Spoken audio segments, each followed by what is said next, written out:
Here's the question that should bother every man over 60. What if the thing quietly damaging your circulation gives you no symptoms at all until the damage is already done? Because that's exactly what we're talking about today, and most men walk right past it for years. Let me tell you what I mean. There's a level of blood sugar that sits in this in-between zone. Not high enough for your doctor to call it a problem. Not high enough to make you feel sick. You feel completely fine. Energy's okay. You're going about your life. And the whole time, that fine number is slowly sanding down the lining of your blood vessels. By the time you actually feel something is off, the clock has been running for years. I call it the "I feel fine" trap. And honestly, I fell for a version of it myself, so I'm not lecturing you from some pedestal here. Here's why this matters so much, and stay with me, because the part most men get wrong comes a little later. Your firmness, your stamina, your morning strength, all of that is mostly a blood flow event. It depends on healthy blood vessels and on a little molecule called nitric oxide, which tells those vessels to relax and open up so blood can rush in. When everything's working, the vessels open, the flow arrives, and things work the way they're supposed to. Simple plumbing. Now here's the damage. When blood sugar runs even a little high for a long time, it injures the inner lining of your blood vessels, a layer called the endothelium, and that lining is exactly where nitric oxide gets made, so you get a double hit. The vessels are damaged, and the signal that opens them gets weaker. The vessels can't open the way they used to. And here's the part nobody explains. The vessels that handle performance down there are small, much smaller than the ones around your heart. So when this slow damage starts, those small vessels show it first, years before your heart ever complains, which means circulation below the belt isn't just about firmness. It's an early warning system, an honest one. It's often the first messenger telling you something about your whole vascular health, long before a stress test would ever catch it. That's why symptoms are such a terrible alarm for this. You're waiting to feel sick, but the system that fails first doesn't announce itself with pain. It just quietly gets quieter. Let me walk you through the silent timeline because seeing it laid out month by month is what finally made it real for me. In the first few months of slightly elevated sugar, you feel nothing, truly nothing. Inside, nitric oxide production is already dipping. By 6 months to a year, the small vessels are getting stiffer, less responsive. You might notice morning strength isn't quite what it was, and you brush it off as age, stress, a bad week of sleep. By a year or two, the firmness is softer, the recovery is slower, stamina dips, and now you're starting to wonder. But notice the symptom shows up at the very end of this story, not the beginning. The whole timeline ran in silence. That's the trap.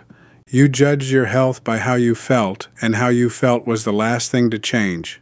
So let's do something about it right now, together. I want you to take an honest checklist with me.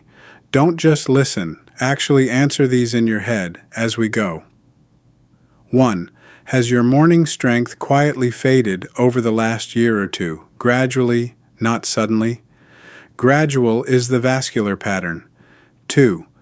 Do you carry extra weight around the middle? Belly fat and blood sugar trouble travel together. 3. Are your feet or hands often cold, or do they tingle? That's small vessel circulation talking. 4. Do you get sleepy and foggy about an hour after a big starchy meal? That's a sugar swing. 5. Has a doctor ever used the words "a little high," "borderline," or "watch that" about your blood sugar and you let it slide because you felt fine? And here's the one I really want you to do. If you've had blood work in the last couple of years, go find it. Pause me if you need to. Go pull it out of a drawer or an email. I'll wait. Look for 2 things: fasting glucose and a number called A1C, which is your average sugar over about 3 months. If your fasting glucose is creeping up past 100, or your A1C is sitting north of about 5.7, that's the hidden zone. Not sick, but not silent inside either. That's the number wrecking circulation before you feel a thing. Go look. I genuinely want you to see it with your own eyes because a number on paper is harder to ignore than a feeling. If a few of those landed, don't panic. The endothelium, that vessel lining, is actually responsive. It can recover support when you change the inputs. So let me give you a simple 7-day reset. Nothing extreme, nothing you need a prescription for. Day 1 and 2, the one change with the biggest payoff. Stop drinking your sugar. Soda, sweet coffee drinks, juice, the works. Liquid sugar hits your bloodstream fastest and hammers that vessel lining hardest. Just cut the liquid stuff first. Day 3, add a 10-minute walk after your 2 largest meals. Not a workout, a walk. Your muscles pull sugar out of your blood when they move, so a gentle walk, right after eating, blunts the spike when it matters most. This one's almost too simple, and it works. Day 4, build your plate so protein and vegetables come first, and the bread, rice, and potatoes come last and smaller. Same food, gentler curve. Day 5, protect your sleep. One bad night of sleep makes your body handle sugar worse the very next day. Vascular health is built in the dark, whether we like it or not. Day 6, add nitric oxide-friendly foods. Leafy greens, beets, things like that. They give your body the raw material to make more of that vessel opening signal. And on that note, there's a natural blood flow support I personally like for this. I left it down in the description if you ever want to look into it. No pressure at all, it's just the one I use. Day 7, recheck your honest checklist. You won't reverse years in a week, but most men feel a small lift in energy and morning strength, and that lift is your proof the vessels are listening. Now here's the loop I opened at the start, closed. The reason this sugar level is so dangerous isn't that it's high, it's that it's quiet. It does its damage in the exact window where you feel fine, in the smallest vessels first, which happen to be the ones that matter most to you. The men who get ahead of this aren't the ones who waited to feel sick. They're the ones who looked at the number while they still felt fine and chose to act anyway. So that's your job this week. Go find that number, do the reset, be the man who looked early. And like I mentioned, if you want to check out the blood flow support I use, it's down in the description. Totally optional, just there if you're curious.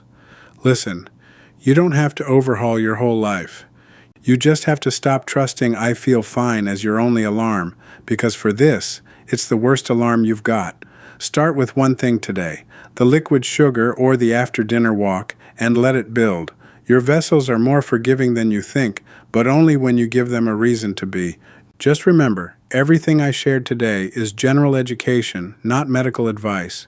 So use it to ask better questions and partner with your own doctor on anything that's yours to decide. Take care of that quiet system that's been carrying you all these years. It'll carry you a lot further. I'll see you in the next one.